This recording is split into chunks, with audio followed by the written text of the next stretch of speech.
વિદ્યાર્થી મિત્રો, આપણે લાસ્ટ ટાઈમ ખૂબ અગત્યનો મુદ્દો પારિમાણિક સૂત્રોની ચર્ચા કરી હતી. આજે એનો બીજો ભાગ પારિમાણિક વિશ્લેષણ અને એની ઉપયોગિતાની ચર્ચા કરીશું.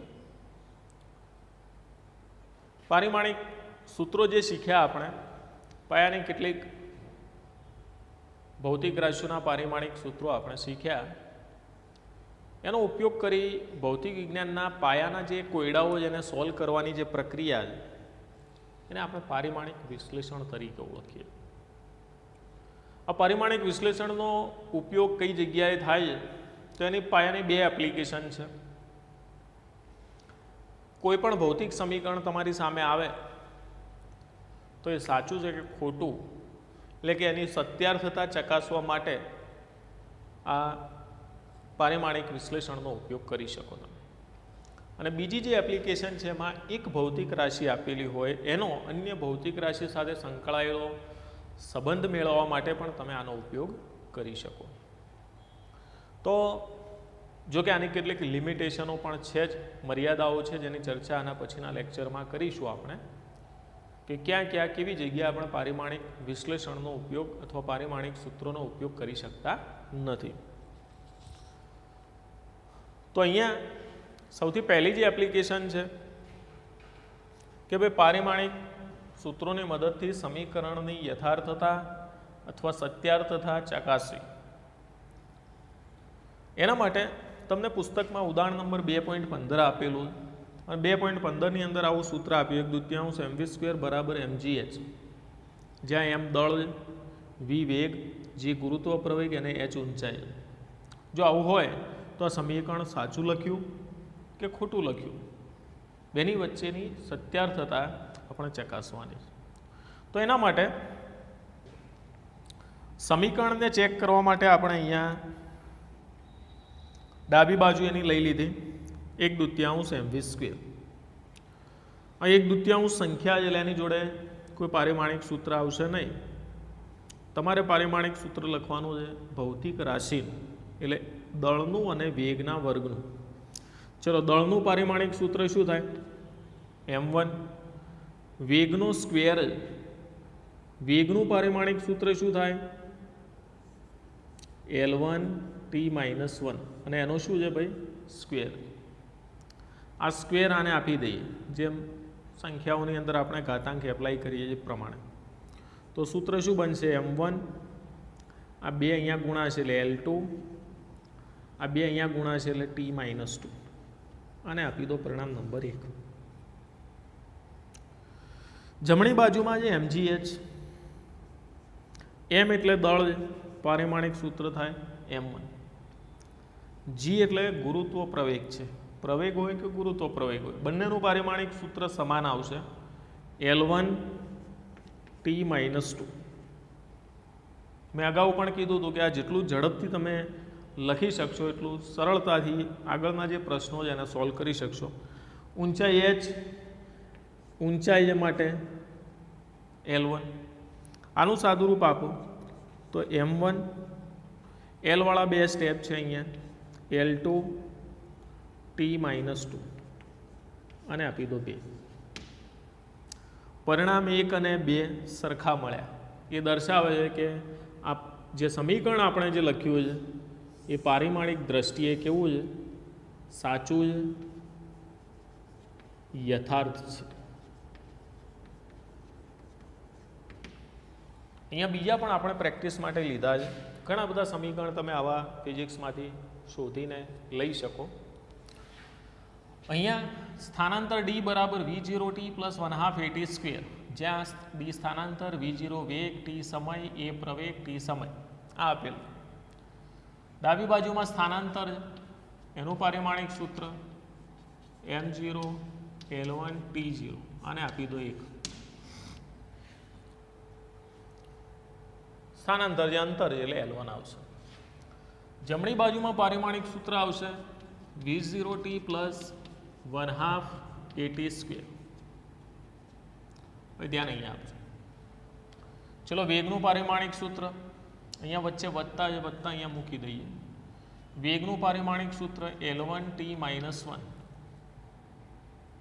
સમયનું પારિમાણિક સૂત્ર T1. ચલો એ જ પ્રમાણે 1/2નું પારિમાણિક સૂત્ર ના આવે, પ્રવેગનું કેટલું આવે L1t - 2, અને અહીંયા t સ્ક્વેર છે, સમયનો સ્ક્વેર એટલે T2. ચલો એના બરાબર થશે L1, આ t - 1 અને t + 1 કેન્સલ થઈ જાય, પ્લસ અહીંયા પણ t - 2 t + 2 કેન્સલ થઈ જાય, કારણ કે આને છેદમાં લાવો એટલે ઉડી જાય, આ L1 બાકી વધશે. હવે તે અહીંયા ખાસ ધ્યાન રાખવાનું છે કે જ્યારે પણ તમે કોઈ સમીકરણની યથાર્થતા ચકાસતા હો અને સરવાળાની બંને બાજુએ એક સમાન પારિમાણિક સૂત્રો આવે તો એમનો સરવાળો બેમાંથી કોઈ એક થાય. ધારો કે અહીંયા તમારે સ્ક્વેર આવે તો આ બેનો સરવાળો થાય નહીં, ફક્ત અને ફક્ત બંને બાજુ સરવાળો હોય કે બાદબાકી બંનેમાં સમાન નિયમ છે. અહીંયા ધારો કે સાદુરૂપ આપતા હતા તમને L1 - L1 આવ્યું તો આ 0 ન થાય. L1 - L1 પારિમાણિક સૂત્રના સંદર્ભમાં આનો જવાબ પણ શું થાય L1. એટલે અહીંયા આવશે L1 + L1 એટલે L1, આને આપી દો 2. ચલો 1 અને 2 ઉપરથી જોઈ લો, આ L1 જ છે, આ L1, એટલે સમીકરણ કેવું છે સાચું છે, યથાર્થ છે. હવે ત્રીજું જે સમીકરણ રહ્યું ગતિ ઉર્જા k બરાબર 1/2 mv² + ma. આમાં બધું જ્ઞાત છે, ગતિ ઉર્જા છે, દળ છે, વેગ છે, દળ છે, પ્રવેગ છે. ચલો ડાબી બાજુ ગતિ ઉર્જાનું પારિમાણિક સૂત્ર, તો ઉર્જા હોય તો એનું પારિમાણિક સૂત્ર શું આવે ભાઈ m1L2t - 2, આને આપી દો પરિણામ નંબર 1. આ હવે યાદ રહેવું જોઈએ. જમણી બાજુમાં 1/2નું તો આવે ને mv², m એટલે m1, v² એટલે L1t - 1 એનો સ્ક્વેર, પ્લસ m એટલે m1 અને પ્રવેગનું આવશે L1t - 2. ચલો આનું સાદુરૂપ આપીએ તો m1 આ ઘાત અહીંયા આપી દો L2t - 2 પ્લસ અહીંયા આવશે m1 L1t - 2. હવે આ સરવાળાની બંને બાજુએ જુઓ તમે શું પારિમાણિક સૂત્રો સરવાળાની ડાબી બાજુ અને સરવાળાની જમણી બાજુ સરખા છે? તો સરખા નથી. અહીંયા m1 સરખા છે પણ L2 છે અહીંયા L1 છે, એટલે આ બંનેનો સરવાળો થાય નહીં. આને આપી દો પરિણામ નંબર 2. 1 અને 2 ઉપરથી આ બંને સમીકરણોની ડાબી અને જમણી બાજુ સમાન નથી મળતી, અને એટલે કહી શકીએ કે આ સાચું નથી. પારિમાણિક દ્રષ્ટિએ આ સાચું નથી, યથાર્થ નથી.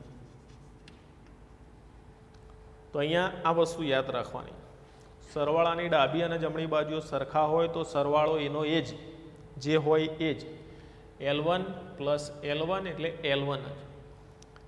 m1 L2t - 2 plus m1 L2t - 2 ધારો કે હોય તોય જવાબ થાય m1 L2t - 2. પણ અહીંયા નથી એટલે આપણે સરવાળો કરી શકતા નથી, અહીંયા એનું એ જ રાખવું પડે. આ અને આ સરખા નથી માટે સમીકરણ કેવું છે ખોટું છે, યથાર્થ નથી. બીજી છે, આવા ઘણા બધા એક્ઝામ્પલ તમે પ્રેક્ટિસમાં લઈ શકો. બીજી એપ્લિકેશન ઉપર જોઈએ હવે કે ભાઈ એક ભૌતિક રાશિ આપેલી હોય તો એનો અન્ય રાશિ સાથે શું સંબંધ છે, એ સંબંધ ધરાવતું સમીકરણ આપણે મેળવવું છે. અને એના માટે પુસ્તકની અંદર તમને 2.17 આપ્યું કે ભાઈ એક દોરી સાથે સાદા લોલકને બાંધી અને દોલનો કરાવવામાં આવે, અને આ જે દોલનો કરે છે એના માટે જે સમય લાગે એક દોલન પૂર્ણ કરવા માટેનો એનું નામ છે આવર્તકાળ. એ આવર્તકાળ, દોરીની લંબાઈ, નીચે જે ગોળો લટકાવે એનું દળ અને ગુરુત્વ પ્રવેગ g ઉપર આધાર રાખે છે. તો એમની સાથે સંકળાયેલો સંબંધ ધરાવતું સૂત્ર મેળવો. આવો પ્રશ્ન તમને પૂછાય. એ એક્ઝામ્પલના ઉદાહરણના સ્વરૂપની અંદર તમને આપેલો એટલે એને સરળતાથી સમજી લઈએ.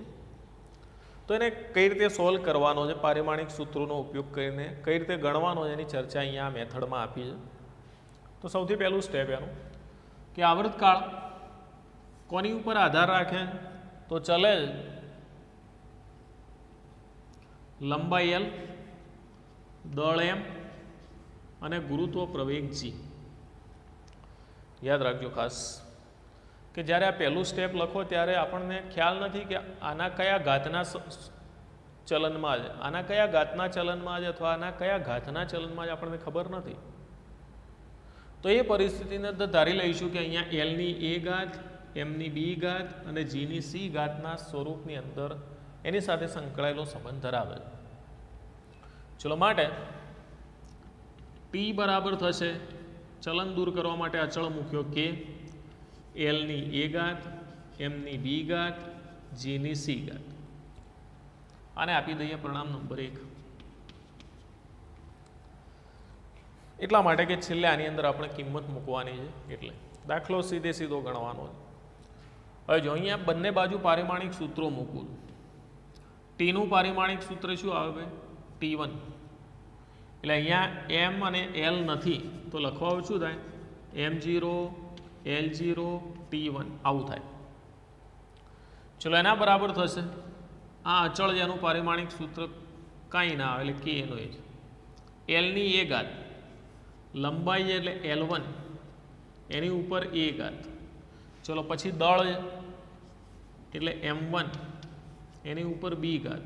ગુરુત્વ પ્રવેગ છે, પ્રવેગનું પારિમાણિક સૂત્ર આપણે અહીંયા લખ્યું હતું L1T - 2. એટલે અહીંયા આવશે L1T - 2 એની ઉપર સી ઘાત. ડાબી બાજુ એનું એ જ M0 L0 T1 એના બરાબર થશે કે આ ઘાત અહીંયા આપતા જઈએ તો એલની એ, એમની કેટલી થાય? બી. આની સાથે ગુણાકારમાં અહીંયા સી ઘાત મળે તો એલની સી અને ટીની -2c. હવે આને ગોઠવી નાખીએ આની જેમ. તો M0 L0 T1 એના બરાબર થશે કે પહેલાં એમનું છે, અહીંયા તો એમનું લખો, એમના કેટલા? એક જ છે એટલે એમની બી ઘાત.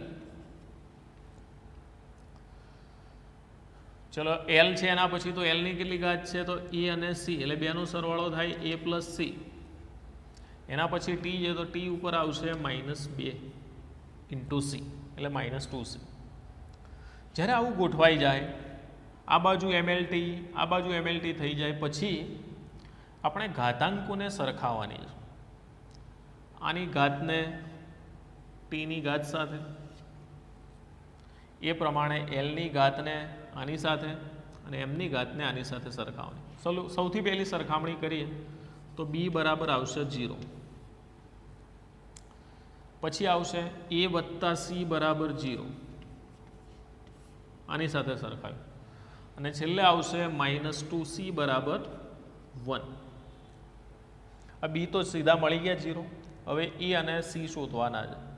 તો સી અહીંયાથી સીધા મળશે. સી બરાબર થશે આ માઇનસ સાઇન આ બાજુ જાય, બગડો છેદમાં જાય એટલે -1/2.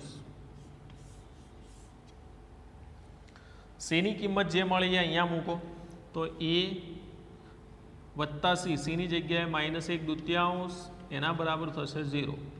તો a બરાબર શું મળશે? 1/2.